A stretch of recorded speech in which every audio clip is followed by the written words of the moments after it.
If you've ever seen videos like this on your Instagram timeline, you might have thought about visiting to swim with these whale sharks. But hold up, it's probably not the best idea, and by doing so, you might actually be causing more harm than good. This is Oslob on Cebu, an island nestled in the heart of the Philippine archipelago, and for many, many years, it's been a popular tourist destination to swim with whale sharks with pretty much 100% guarantee of seeing the sharks. Which, for a wild animal that could literally be anywhere within a 1,000-mile radius at any one point in time, is fairly impressive. But there's a catch.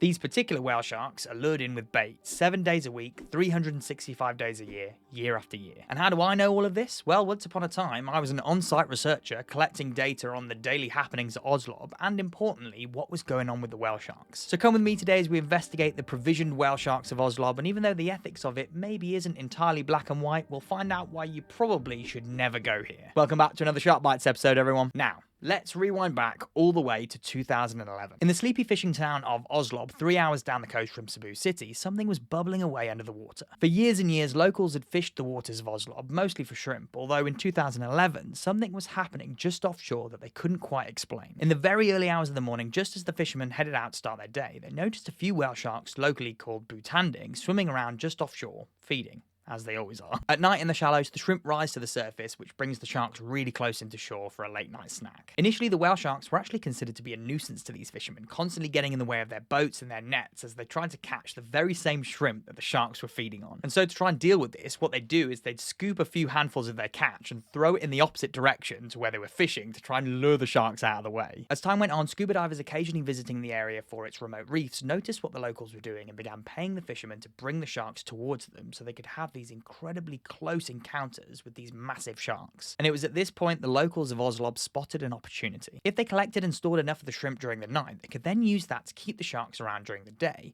and people would pay them for the privilege of swimming with them. By late 2011, the operation had begun with no regulations or organisation, and by January 2012, word got out about the whale shark site, which was when it really started to explode. A Philippine newspaper had reported on the whale sharks of Oslob, and suddenly it was pandemonium. Hundreds of tourists and locals alike flocked to the site to pay for the whale shark swimming experience. Pretty quickly, some minor regulations were put into place about the number of boats in the water and when the sharks were supposed to be fed, but none of these were being enforced. 3 months later, by March 2012, shark scientists had begun studying the site and the whale sharks in order to collect more data to try and understand what was happening there. In its first year of operation from 2012 to 2013, the Oslob whale shark watching tourism site drew in over 100,000 visitors, which, when you think of how new the operation was and how unregulated it was, is a crazy number. The scientists that were tasked with studying the whale shark provisioning site were from a research organisation known as LMAVE, the Large Marine Vertebrate Research Institute, Philippines. And as the operation grew larger and larger, LMAVE stationed a research team there at all times, collecting data, observing trends, and checking whether the loose regulations that had been put in place were being followed. Slowly but surely, as is often the case with science, the research papers began being written, identifying the population structure of the sharks, how many sharks were visiting the site, were they males and females, were they juveniles or adults, that kind of thing. But as well as the population information, the research was showing that the feeding of these sharks might actually be changing their natural behaviour. The whale sharks here at Oslob were spending more time vertically in the water column, and their diving patterns were changing. Newly identified sharks gradually started to arrive to the provisioning site earlier and earlier, showing that they were associating the area with food rewards. The sharks were basically showing up bang on 6 a.m, exactly the same time that the fishermen were heading out to bait the water. They'd become habituated to the feeding. The LMAVE researchers also started noticing more sharks showing scarring around their mouths and dorsal fins, where they'd been banging up against the side of the small fishing boats. And importantly, it was highlighted that the tourists weren't complying with the code of conduct that had been implemented, with an increase in non-compliance from 79% in 2012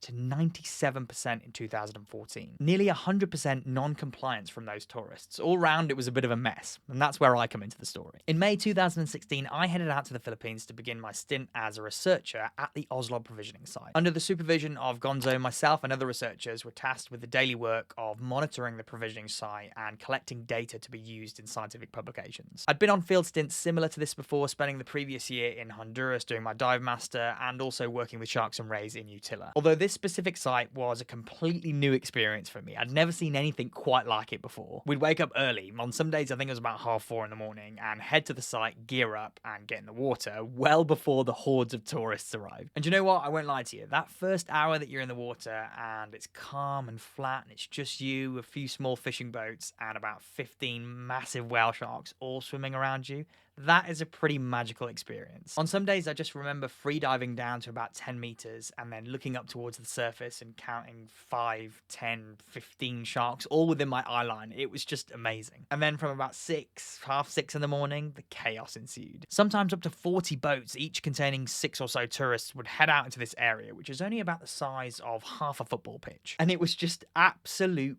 carnage. The tourists would be kicking the sharks because a lot of them would just freak out as soon as one came past, or they couldn't swim properly, so they were just being dragged around by their life jackets by the guys in the boats. Honestly, it was just a mess. And my job in all of this chaos was to just swim around, taking pictures of the sharks, identifying them by their spot patterns on their sides, and then reporting any non-compliance to the boat guys. We were basically like flies on the wall, observing, photographing, and collecting that data, but not getting involved. And I did that pretty much every day for months and months. It was funny actually, when you spend that much time in the water with these sharks, you start to recognize the same individuals just cropping up again and again. We'd get so good at identifying the sharks by eye as well, so you just swim up to one and immediately be able to recognize that shark as, say, shark 71 based on those spot patterns because they're unique to each individual. But it was really hard to just sit by and watch as this clearly chaotic tourism operation was out of control, and I was convinced that it was negatively impacting the sharks. I have to say, it was hard to not feel angry about what was going on there. Anyway, as the months went by, I started to get to know some of the fishermen and the tour guides who were working the boats, one of whom I actually befriended, called Joey. Here's me and Joey together, and if you're wondering why I look so different, I actually got dengue fever out there and lost about 2 stones, so I was pretty unwell. Anyway, Joey and I would often chat in the mornings as he would paddle out on his fishing boat and I'd swim out into the water with my fins on. He'd even chuck me the odd corn on the cob for my breakfast. He was just an all-round nice dude. By the time I arrived there in 2017, Joey had worked at the provisioning site for about 3 years, and I can't remember exactly what he did for work before, but I'm pretty sure it was fishing related. He told me his life before Oslob and starting work at the provisioning site was sadly one of poverty. He'd grown up in a tiny shack not too far away, and even though he'd worked really hard ever since he was a teenager, he can only ever remember being poor. Before starting work at the whale shark site, he'd never even owned a mobile phone before, and he lived in a tiny house with all of his extended family. I actually met his 2 young kids one day who he'd collected from school, and he told me that he now had enough money to be able to buy them some of the most basic things like new shoes, school supplies, or uniforms. And so working at the provisioning site had completely changed Joey's life and his kids' lives for the better. He'd now been given a life full of things that I'd often taken for granted: a home, clothes, a phone. And suddenly I realized that the ethics of this whale shark provisioning site weren't as clear cut as I'd originally thought. There was a real human element to it as well, a moral dilemma. On the one hand, you've got the clear negative impacts on the sharks, a species that's already considered to be endangered, but then on the other hand, you've got the beneficial economic factors on a very poor local town. And if we as scientists or the general public just came in all guns blazing and demanded that the operation be shut down, it would have real dire consequences for the local people of Oslo. It was, and perhaps still is, a really tricky conundrum, one that's never truly been solved by anyone who's been involved with the provisioning site. Now, eventually I had to leave the Philippines and head back to England to finish my degree, but the science kept on being published, and it wasn't good news. Long-term studies taking place over the space of 8 years were demonstrating very clearly that the whale shark feeding wasn't sustainable, and it was really bad news for not just the sharks, but the surrounding marine area. The whale shark tourism had severely damaged the local coral reef system, with significantly higher algal coverage and up to 8 times more bleaching than other areas. The habituated whale sharks were starting to approach boats in other parts of Cebu expecting to be fed and were being injured by propellers in the process. And Lamave, as a research organisation, over the space of 8 years, held regular meetings with local stakeholders, including the fishermen and their families. They hosted meetings and workshops locally, regionally and nationally to try and discuss the impact on the sharks and to try and work towards a more sustainable operation. But for years, everything that was suggested to try and lessen the impact on the sharks was ignored. The locals just didn't want to know, and officials at higher up levels regionally in Cebu didn't want to know either. And because of this, in February 2020, after years of research and attempted conservation work, Lamave as an organisation officially placed their work in Oslob on hold, citing a perpetual unwillingness from local and regional stakeholders to shift away from unsustainable tourism and management practices. To date, nearly 6 years after this, their position unfortunately remains the same. The whale shark watching experience in Oslob still takes place, inviting tourists to spend 30 minutes in the water with the sharks at a cost of about $20. And despite the wealth of knowledge now available about the impacts on the sharks, tourists continue to visit the site in relatively large numbers. Around 2/3 of the TripAdvisor comments about the Oslob whale shark snorkel experience were classified by scientists as a guilty pleasure, as in the tourists were fully aware of the moral and ethical issues surrounding feeding an endangered species for tourism purposes, but decided to do the tour anyway, and even recommended it to others. It still remains a super controversial operation, and one that, even if it isn't morally quite as clear-cut, still probably isn't great. If you guys out there were asking me for my personal opinion on Oslob, I'd tell you to stay away. There are so many other whale shark watching operations scattered all around the Philippines where you can have real wild encounters with these animals. Sure, you're not guaranteed to see them, they're a wild animal, but that makes it even more special when you do. I think until the Fishermen's Association in Oslob is willing to implement real management strategies that lessen the negative impacts on the sharks, then you have to vote with your feet. That's not me saying I want it shut down entirely, it just needs to be managed way better than it has been and still is being. I do hope that one day they find some kind of healthy balance between the two, but